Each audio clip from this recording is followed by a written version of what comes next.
It's right after 6 o'clock p.m. in Dallas, Texas on August 17, 2021. This afternoon, I woke up this afternoon. I was up late last night. I woke up and there was an article about a pharmaceutical company that's been very prominent in the more recent efforts to address the opiate epidemic.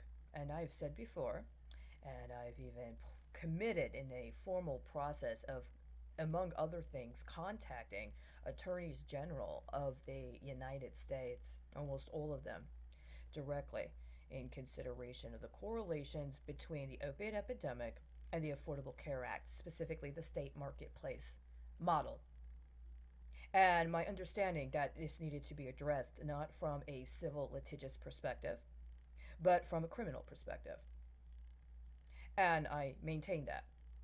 And at this time, I will repeat what I said at least twice during 2020. And if I'm not mistaken, I've already recounted earlier this year, specific to a discussion of a plan that I composed beginning in February of 2018 that I tried to follow up on in late September, early October of 2018, addressing matters related to correlations between pharmaceutical companies that were taken to court and or featured in congressional hearings on the opiate epidemic that were required to pay fees, fines, penalties, or settlements, including the states, and appropriations or outlays connected to R&D associated with COVID-19 and the response to COVID-19.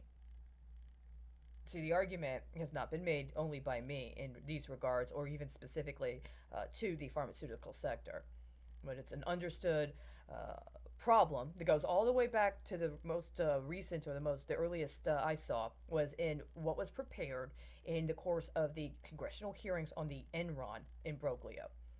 The understanding that when a company ends up engaging in illegal activity and illegal financial activity, that they get a fee or they get a penalty or there's some sort of financial uh, assessment, including a potential settlement as a lawsuit. But then two things end up happening. One is they are able to take that loss and recirculate it into business operating costs when it comes to future budgets. And depending on how substantial the fee or penalty is, it actually becomes a form of outlay.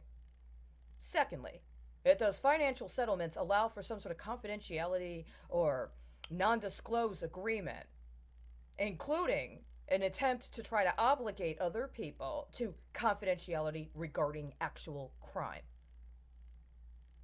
It's unacceptable.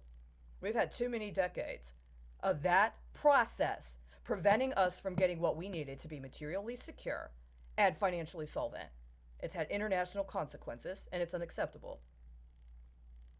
I think right now, again, I'm going to reiterate what is necessary right now is to have a comprehensive audit and process engaged to evaluate how many companies that were identified in litigation regarding the alleged opiate epidemic going all the way back to the late 90s, including companies that were allowed to engage in some sort of confidentiality or non disclose agreement as part of a previous settlement, ended up getting federal appropriations or connected to large scale research projects on pharmaceutical outlays in a after they ended up going through that lawsuit process, and now currently with COVID-19, how many of the companies that literally had to pay out a lawsuit on the opiate epidemic got contracts with or through the federal government and or agencies contracted with the federal government for alleged COVID-19 relief?